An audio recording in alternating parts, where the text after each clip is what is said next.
HD सच्ची कहानियों पर आप सभी का स्वागत है। आज सुबह सुबह विमला जी मंदिर जाने के लिए तैयार हो गई थी।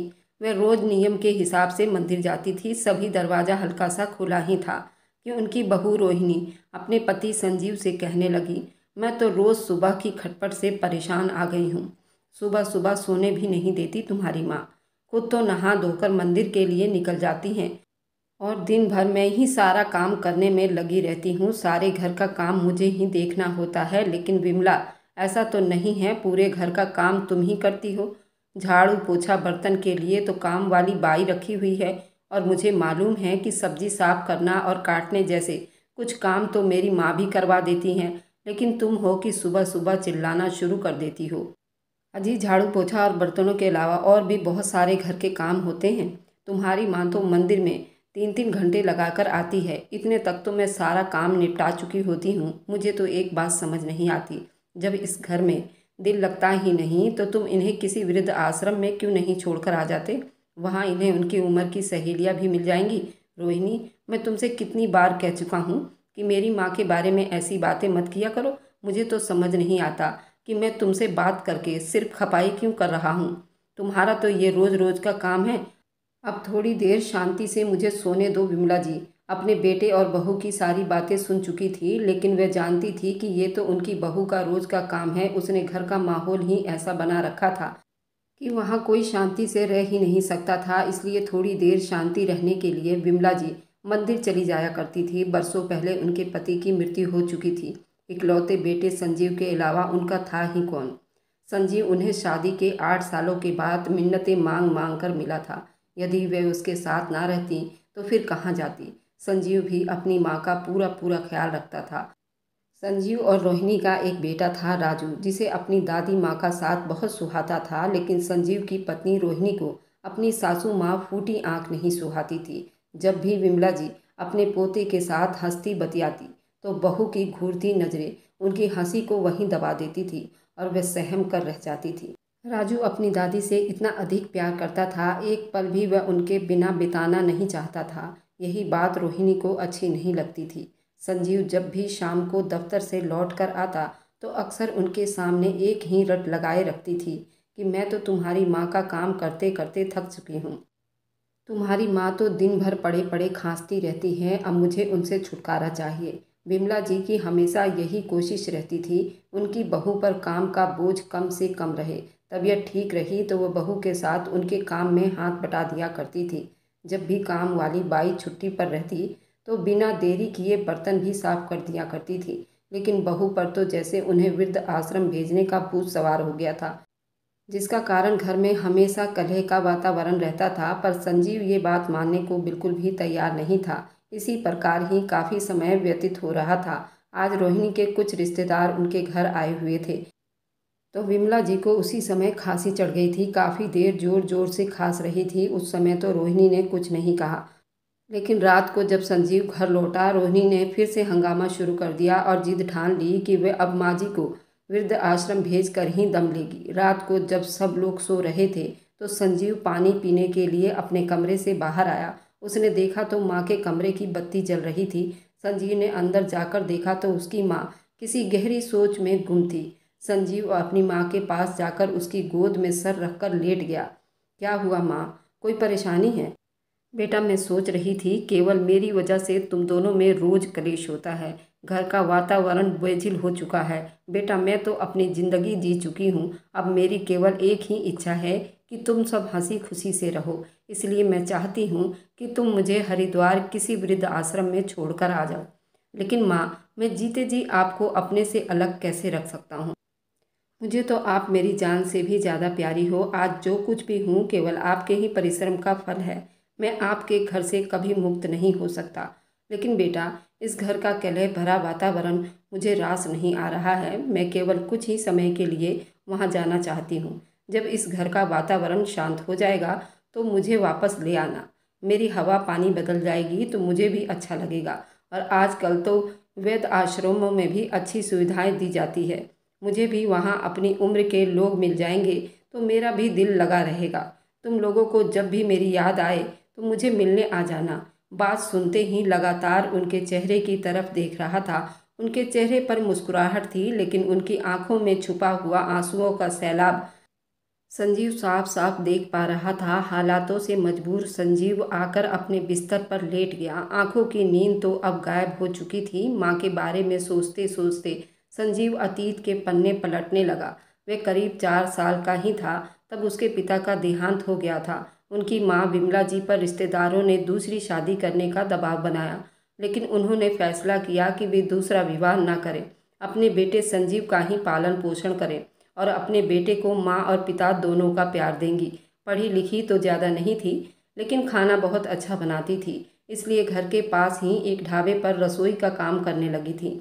न सुबह देखती न शाम, और कड़ी मेहनत करते हुए अपने बेटे को पढ़ाया लिखाया, इस लायक बनाया कि वह आज एक सरकारी दफ्तर में क्लर्क के पद पर आसीन था। अपनी माँ का संघर्ष में जीवन देखा था, इसलिए ये चाहता था कि उसकी पत्नी नौकरी ना करके घर संभाले और उसकी माँ की सेवा करे। परंतु संजीव का ये मार्ग प्रेम रोहिणी को कतई पसंद नहीं था, और जिस बात से रोहिणी को और भी अधिक चिड़चिड़ा बना दिया था वह ये थी कि उसका बेटा राजू भी अपनी माँ से ज़्यादा अपनी दादी से ही प्यार करता था। इस सब का परिणाम ये हुआ कि रोहिणी आए दिन अपने सासू माँ पर कटाक्ष करने लगी थी और अपने तीर जैसे शब्दों से घायल करने लगी। विमला जी सहनशीलता की मूर्ति थी, परंतु अपनी बहू के मुख से कटाक्ष सुनते सुनते विमला जी का अंतर्मन धीरे धीरे जवाब देने लगा था। धीरे धीरे व्यस्त व्यस्त रहने लगी। अक्सर खांसी करते हुए उन्हें उल्टी हो जाती थी। अब तो बहू उन्हें घिन भरी नज़रों से देखने लगी थी और ठान चुकी थी कि अपने सासू माँ को वृद्ध आश्रम भेजकर ही दम लेगी, जिसका नतीजा ये हुआ कि विमला जी हार कर खुद ही वृद्ध आश्रम जाने को तैयार हो गई। संजीव ये बात समझ गया था कि उसकी माँ को इस घर में घुट घुट कर जीना पड़ रहा है, जिस कारण उनका स्वास्थ्य गिरता जा रहा है। परिस्थितियों से परास्त होकर संजीव अपनी माँ को वृद्ध आश्रम छोड़ने के लिए तैयार हो गया, लेकिन राजू अपनी दादी की वृद्धाश्रम जाने की बात सुनते ही तुरंत अपनी दादी से लिपट गया।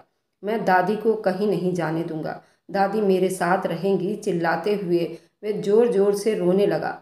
रोते रोते देखकर संजीव भी अपना दिल हारने लगा, परंतु फिर उसने अपने बेटे को समझाया, बेटा दादी को कुछ समय के लिए आराम की ज़रूरत है। जब कुछ समय के बाद उनकी तबीयत ठीक हो जाएगी तो हम उन्हें वापस ले आएंगे। आखिरकार दिल पर पत्थर रखकर संजीव अपनी माँ को वृद्धा आश्रम छोड़ आया। विमला जी के घर से जाने के बाद संजीव और राजू बहुत ही उदास हो गए, परंतु रोहिणी की खुशी का ठिकाना नहीं था। राजू हर रोज स्कूल से आने के बाद अपनी दादी के कमरे में बैठा रहता। रोहिणी से बहुत मनाती कि वह उसके पास आकर बैठे, परंतु वह वहीं अकेले बैठना ही पसंद करता था। उस दिन के बाद से संजीव भी अपनी नौकरी में और अधिक व्यस्त हो गया था, और 1 महीना कब बीत गया पता ही नहीं चला। बहुत बार संजीव सोचता रहा कि जाकर अपनी माँ को वापस लेकर आए, लेकिन फिर किसी न किसी काम में व्यस्त हो जाता था। ऐसे करते करते 2-3 महीने बीत गए, और एक दिन वृद्ध आश्रम से संजीव के पास फ़ोन आया, आपकी माताजी श्रीमती विमला का बीती रात अटैक के देहांत हो गया है, आप तुरंत आश्रम पहुंच जाइए। ये बात सुनते ही संजीव सुन्न रह गया और अपना सिर पकड़कर धड़ाम से ज़मीन पर बैठ गया। रोते हुए बोलने लगा, कितना क्रूर था मैं, जो अपनी माँ को भी वृद्ध आश्रम छोड़कर आ गया, और उन्हें वापस लेकर आना तो दूर, मैं तो उनसे मिलने तक का समय नहीं निकाल पाया। उस माँ को कैसे भूल गया जिसने अपना संपूर्ण जीवन मुझ पर कुर्बान कर दिया, जिसके गोद में सिर रखते ही मैं सारी दुनिया की परेशानियाँ भूल जाता था। साक्षात ईश्वर का रूप थी मेरी माँ, और ऐसी पूजनीय माँ के जीवन के अंतिम पड़ाव में उनके साथ में ही नहीं था। मैं ऐसा अनर्थ कैसे कर बैठा। संजीव की आंखों में निरंतर आंसू की धारा प्रभावित हो रही थी। उस समय रोहिणी भी बाजार से वापस लौट आई। देखा तो संजीव निढाल सर जमीन पर पड़ा हुआ है, लगातार आंसू बहा रहा था। रोहिणी उसे देखकर घबरा गई और उससे पूछने लगी, क्या हो गया, आप रो क्यों रहे हैं। रोहिणी को देखते ही संजीव जोर से चिल्लाने लगा, सब तुम्हारा किया धरा है, ये केवल तुम्हारे कारण हुआ है, लेकिन मैंने क्या किया, कुछ बताइए तो क्या हुआ है। रोहिणी बोली तो संजीव भरे गले से बोला, तुम मेरी माँ से छुटकारा चाहती थी ना, मेरी माँ ने तुम्हें हमेशा के लिए छुटकारा दे दिया है। माँ ये दुनिया छोड़कर हमेशा के लिए चली गई हैं। ये सुनते ही रोहिणी को झटका लगा, और राजू ये सुनते ही जोर जोर से रोने लगा। रोहिणी संजीव से माफ़ी मांगते हुए उसे दिलासा देने लगी, हमें जल्दी ही हरिद्वार के लिए निकलना होगा, लेकिन बाहर तेज़ बरसात हो रही है, जैसे ही बारिश कम होगी हम चल पड़ेंगे, लेकिन बारिश हर बीते पल के साथ तेज भी होती जा रही थी। संजीव ने समय व्यर्थ न लगाते हुए ड्राइवर को फ़ोन किया और उससे कहा कि उन्हें जल्दी से जल्दी हरिद्वार पहुंचना है। लेकिन ड्राइवर ने कहा कि हरिद्वार के पूरे रास्ते में तेज मूसलाधार वर्षा हो रही है। पानी भर जाने के कारण पूरा मार्ग रुका हुआ है। बाढ़ जैसी स्थिति बनी हुई है। ऐसे घर से बाहर निकलने का मतलब है कि किसी मुसीबत को बुलावा देना। हमें कुछ देर के लिए बारिश कम होने का इंतज़ार करना पड़ेगा। उधर विधवा आश्रम से संजीव के पास दोबारा फ़ोन आया कि यदि तुम लोग सुबह तक नहीं पहुँचे तो आश्रम के अधिकारी ही स्वयं विमला जी का अंतिम संस्कार कर देंगे। लेकिन बारिश कम होने का नाम ही नहीं ले रही थी। दुखी मन से संजीव बैठा हुआ यही सोचता रहा कि कब बारिश कम हो और कब वह वहाँ चला जाए।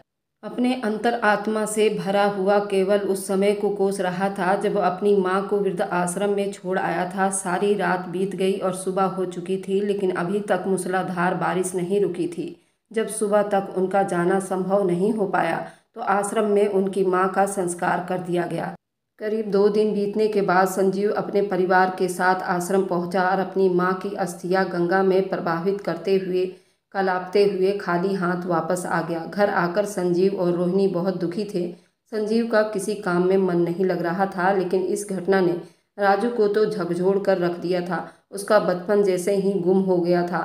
उसकी माँ जो सब्जी बनाकर देती थी वह खा लेता, जहाँ बैठने को कहती वहाँ बैठ जाता। वह गुमसुम सा सारे काम करते जाता, लेकिन जब भी पढ़ाई करने बैठता तो उसका मन नहीं लगता था। किताब उठाकर बैठा रहता, परंतु एक अक्षर भी नहीं पढ़ पाता था। एक दिन राजू जब स्कूल से घर वापस आया तो आकर बिस्तर पर निढाल सा गिर गया था।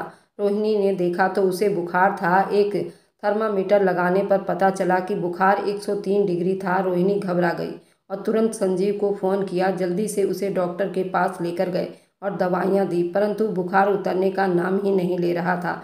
हमेशा 103 104 डिग्री के करीब रहता। रह रहकर राजू नींद में ही दादी माँ बुलाता रहता था। करीब 1 सप्ताह तक भी जब दवाइयों ने असर नहीं किया तो वे दोनों राजू को मनोचिकित्सक के पास लेकर गए। राजू हमेशा बड़बड़ाता रहता, दादी आप मेरे पास वापस आ जाओ, आप मेरे पास रहोगे। उसकी मानसिक स्थिति को देखते हुए डॉक्टर ने कहा, बच्चे के दिमाग पर बहुत बुरा असर पड़ रहा है। क्या इसकी दादी जी इसके साथ नहीं रहती हैं? संजीव की दादी जी के हरिद्वार छोड़ने से लेकर अब तक की सारी कहानी डॉक्टर साहब को बताई और बताया कि किसी भी प्रकार से बच्चे की हालत में कोई सुधार नहीं आ रहा। उसकी बात सुनकर डॉक्टर ने उन्हें कहा, देखिए मैं जानता हूँ कि आपके लिए थोड़ा मुश्किल होगा, लेकिन इस समस्या के निपटने का केवल एक ही यही हल है।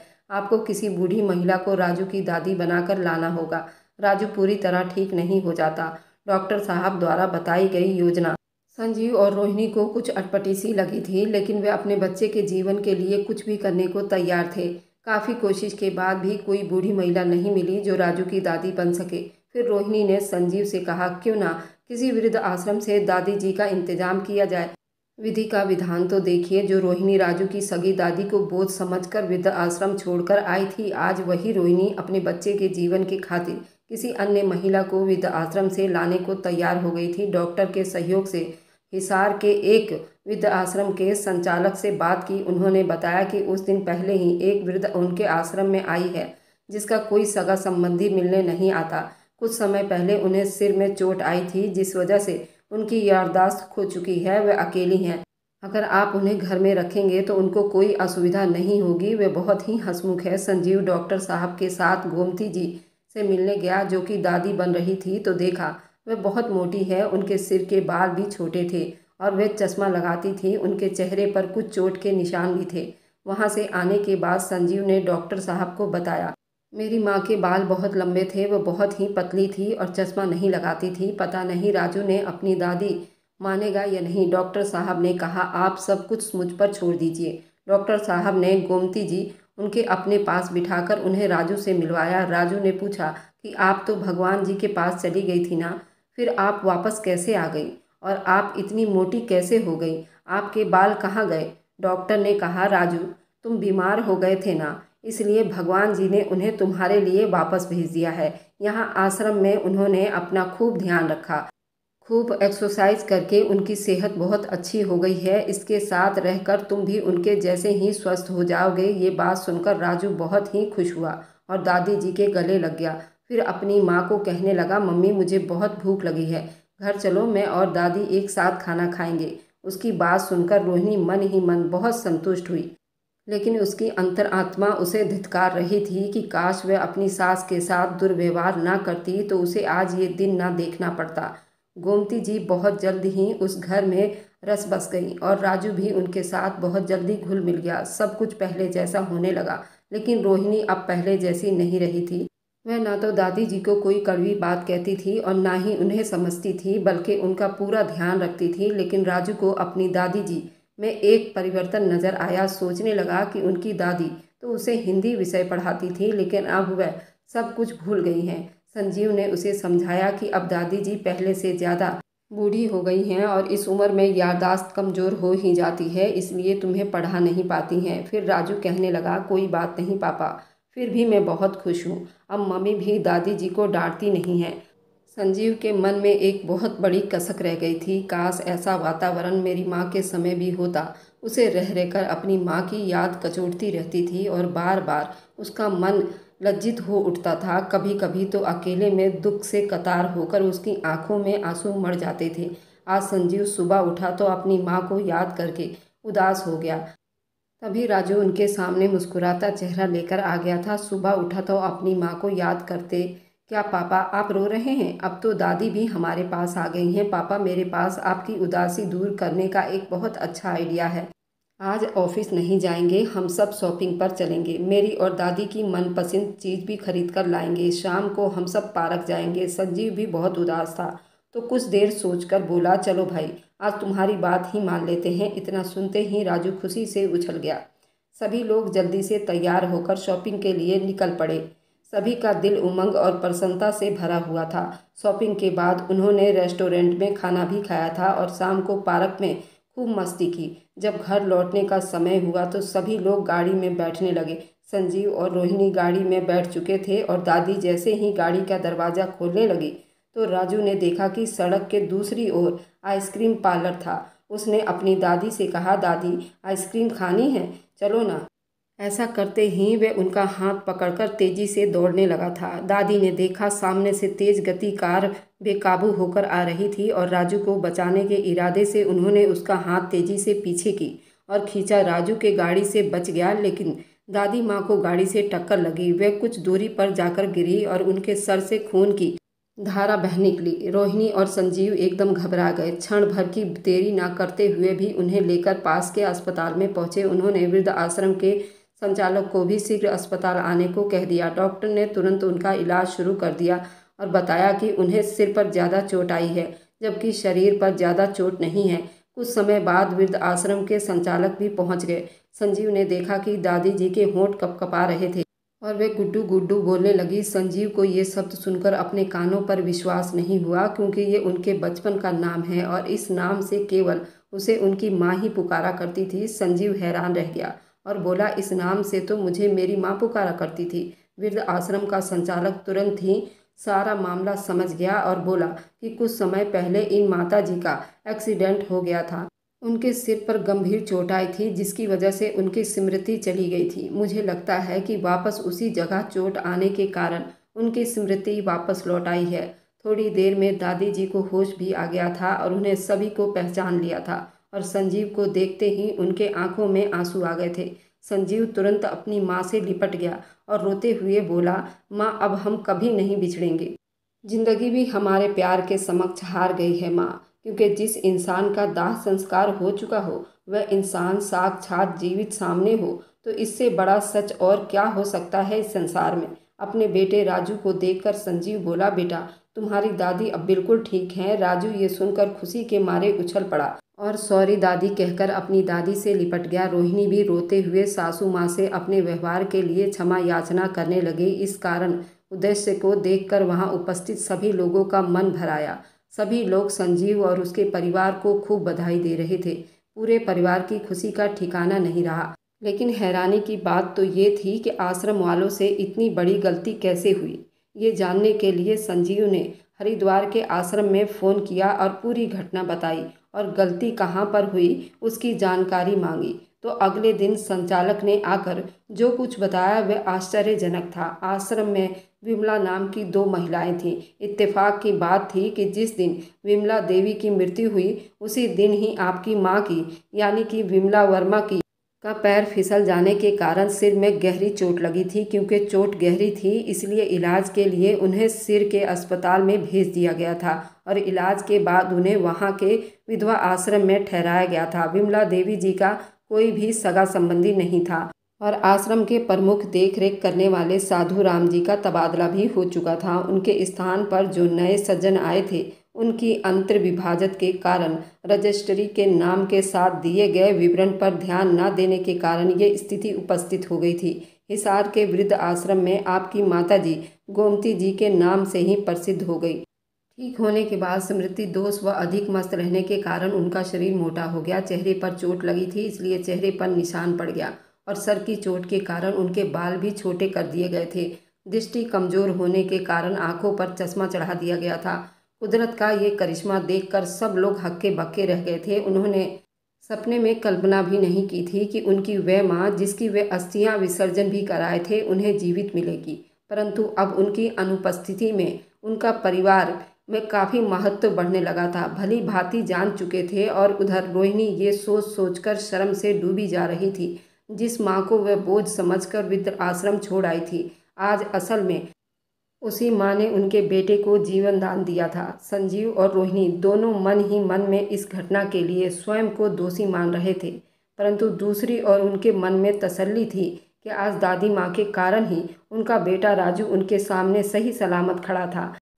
आज सचमुच दादी माँ और राजू दोनों का पुनर्जन्म हुआ था। खून के रिश्ते कितने प्रबल होते हैं आज इस घटना ने सही सिद्ध कर दिया था।